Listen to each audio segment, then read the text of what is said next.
Along the many shows I watched growing up, Auto Be Good was one that kind of stuck with me throughout my childhood, and it's one that I actually enjoyed quite a bit.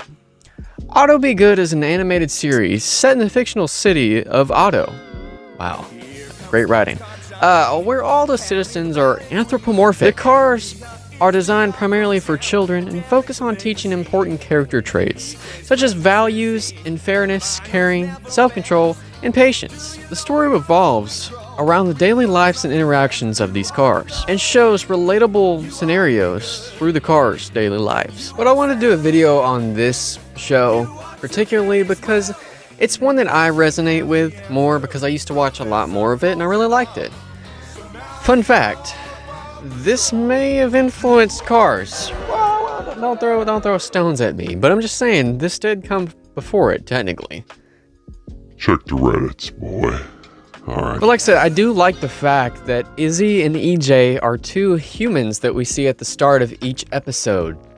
Technically 2 episodes, because when you watch the DVD set, you do have 2 humans. You have 3 technically. You have EJ and Izzy and the Professor, which are voiced by the car characters. They're corresponding, which I thought is interesting. That's why I say Izzy and EJ are the main characters. Anyway, it's kind of cool because sometimes their little shenanigans at the start of the show correlate. Maybe they have a beef, or they have some type of problem with like having prideful thoughts or jealousy or challenges, which correlate to Izzy and EJ in the Cars universe. Now, I've already watched like hours worth of videos at this point. I haven't watched every episode, even when I was little. I watched most of season 1, but I'm just going based off of mainly this. And the seasons are weird too, because it's not really a typical season. It looks like this was all filmed in the same year. It's not much information. Anyway, the characters include Johnny. He seems to be the cool, daring, college-esque kind of frat guy per se. Then you have Izzy. Izzy is the bright-eyed, kind of more curious, but also more caring, littlest, I presume the youngest car.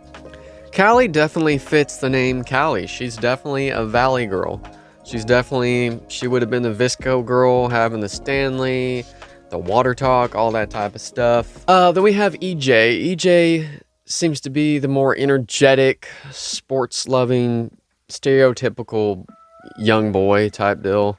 Franklin is the polar opposite of EJ, with Franklin being the voice of not just reason, but also the mentor, the old wise car, which his car is based on, I believe, a 1931 Tentera T8 truck. I originally thought it was just a Model T or whatever Dr. Parkenstein has, over on YouTube and TikTok. Derek definitely fits the persona of the southern, kind of more manly-ish, but in like a respectful way. He's never like misogynistic that I see, if that's a thing. I don't even know how there's boy or girl cars, to be honest. They never say that. Which, I don't know.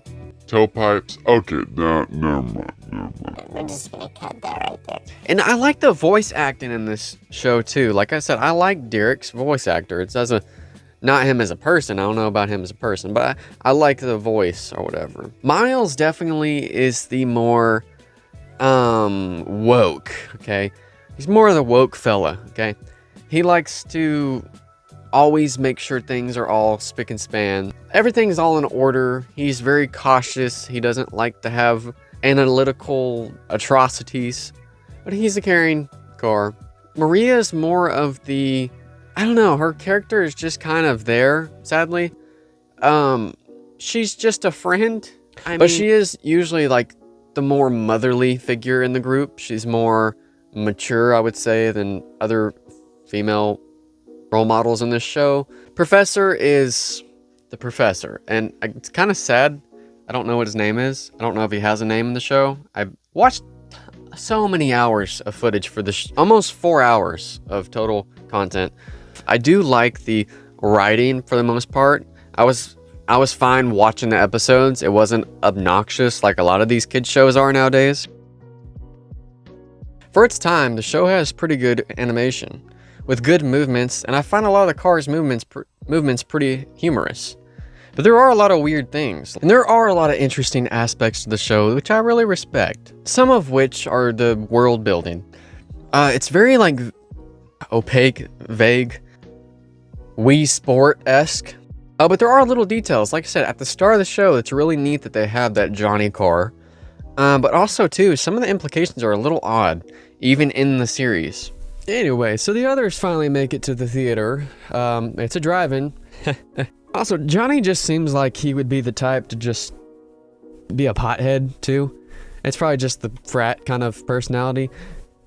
But also, too, like, what is the car version of, like, dope? You know what I'm saying? Like, would that be, like, fuel treatment? Like, dude, I got that B12 Chemtool pack. I got that, 5W30 strand. Also, how do trees and everything work? There's so many questions. It's one of those things where it's like you just gotta like stop thinking about it. Kind of like the Cars universe. I did want to go over the first few episodes. And in this episode, the group is going to enter into a parade for the city of Otto. And they're gonna be like doing a float of, or moving forward together. And the character in the focus is Derek, which Derek has a video game addiction. It's weird it's a video game because it's an RC car, which the implications are kind of dark there. It's a bit of a puppet master type charade. It's like, okay, so what makes something conscious in this universe? Because they're like, is the RC car a person? Is it not? How do things become animated? It's weird. Kind of dark. But like I said, gotta like look at things with a clear scope. So they pick Derek to hold the safety line because Derek is the biggest vehicle there. And he seems really like unsure, but also we see that his fuel is getting low. Now, what does that imply? I don't know. We never fully understand what that totally means, but it's getting low. Derek's looking tired, bro. On to the human segment sections. So in the original broadcasting, there wasn't usually humans from what I gathered. That was something that was applied later into the DVD collections, which is kind of interesting. I would like to know what happened there with production. Was the human segments made way after, whenever there was the shift with, like I said, Mike Huckabee, things like that, TBN. Was that shift, did that shift happen? Did some of the voice actors come back for that? Is that why the characters are limited to just EJ, Izzy, and the professor, and not the whole group? I don't know. I couldn't find any information on that. But what's interesting, the first scene of what I propose is the first episode, because it's kind of difficult to find what the first episode is, because the plot is not a chronological ordered segment, if that makes sense. It doesn't have like, each episode doesn't usually go into each other, which is good. It's like a bumper style. Being just a story wouldn't have applied if you just saw it on broadcast, which is interesting. A couple other people have done videos on Smile of a Child videos as a whole. I couldn't find too many in-depth videos on Otto Be Good, but there were a couple ones I did find. They mentioned about like it being overly Christian in the segments, and like really like, you know, like you're gonna burn in hell, boy. I didn't notice that. I watched all the human segments I could find, and the only two ones I found any type of like heavy, not even heavy, but any Christian themes was like on the last two segments or last three segments. But the most of the human segments don't have anything to do with like Christian influence at all. Life lessons, sure, but nothing crazy. And so when we open up this one human segment right here, we do have an interesting office scene right here. Tons of license plates on the wall. You see a picture of what appears to be the real car of Franklin. And then you got a model of Franklin right here, which is cool. So I do appreciate their little like attention to details.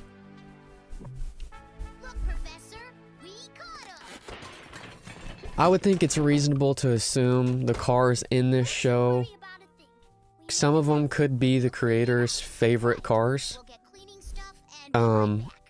Especially since there's like that image of the real Franklin. And our cars that some of their family had, grandpa's. It's reasonable to assume the professor in the human segments is possibly trying to create one of these cars in real life. Trying like a Frankenstein monster type deal where he's actually trying to make a car. I mean, it's very reasonable to assume. And this right here is kind of where I got a little sad watching it. It's this scene where it starts to look really normal, like the normal show. You see EJ in his soccer kit or whatever, having fun. Then you see a hand of a human come pick him up, spin his wheel, and his mom's like, yo, EJ, come here, your soccer game.